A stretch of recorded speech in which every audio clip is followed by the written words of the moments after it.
A's Extra. Back on the Anglers Extra pregame show. Prior to today's game here at Veterans Field, the YD Red Sox in town to battle the Chatham A's. I'm Josh Schaefer. He's Tom Holliday. It's time for the Manager Show.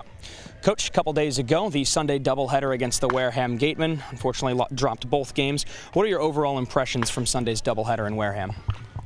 Well, we're obviously not a finished deal. I mean, that was like you walk in and it was reminded me of high school, maybe American Legion at worst, at best, whatever, worst or best, whatever.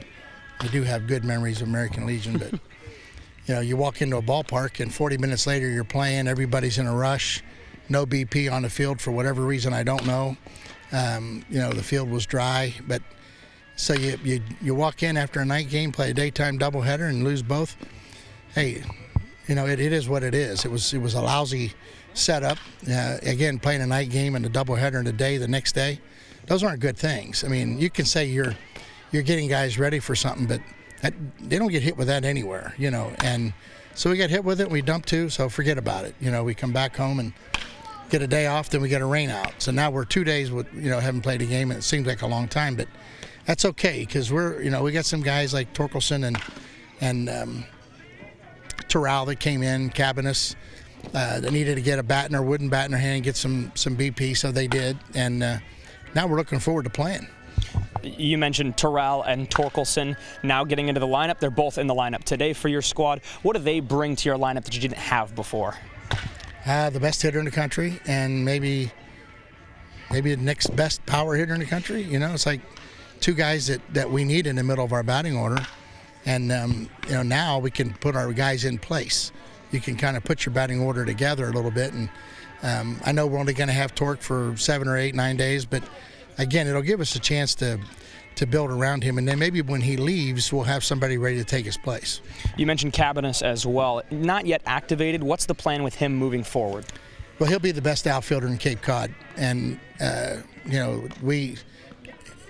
really after watching our club, we're okay in the outfield. We don't have a greyhound out there. Well, now we do.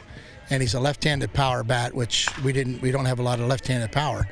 And I think after watching Cade the last 3 years, there's been times when I really have felt like he swings a wooden bat better than he does an aluminum bat. And now it's a chance for him to prove that. And I love the kid. I mean, he plays the game right. Fantastic attitude. He and Torkelson ought to be twins. And, those kind of guys have the right personality to rub off on a team. And, again, we're not a team yet. We're just a collection of people. We don't like to shag batting practice. I don't see anybody coming to the yard like they're happy to be here. Those are concerns I have right now. Our performance is fine. 4-3, dump a doubleheader. That kind of stuff doesn't bug me. It bugs me when guys act like it's a pain in the rear end to go to the ballpark. That's what bugs me. And you know me better than that. I mean, it's like I don't want to look for bad stuff. I mean, I wake up on the right side of the bed every day. And stuff I'm wondering about is who really wants to be here?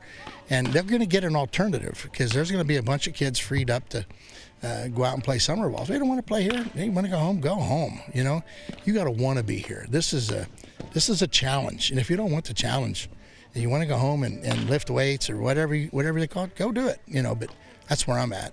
You said this last year, a little later on than this point in last summer's season, and by the end of the season, your team seemed like it wanted to be here. The players wanted to be here. Torkelson came back, and your team pieced together a deep postseason run.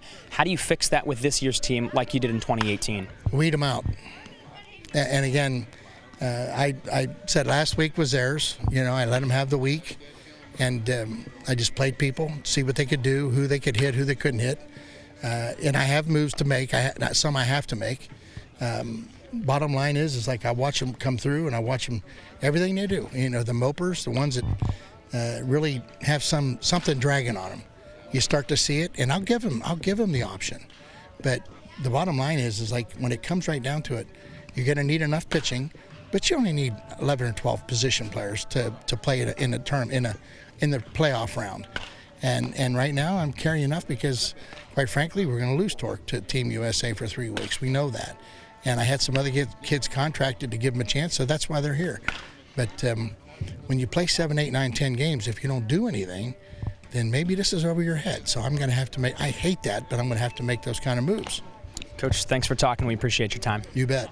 couple different changes in today's lineup. Torkelson is in the lineup. Terrell is in the lineup. Some big bats are here. We'll throw things back to Cooper Boardman as the Anglers Extra pregame show continues.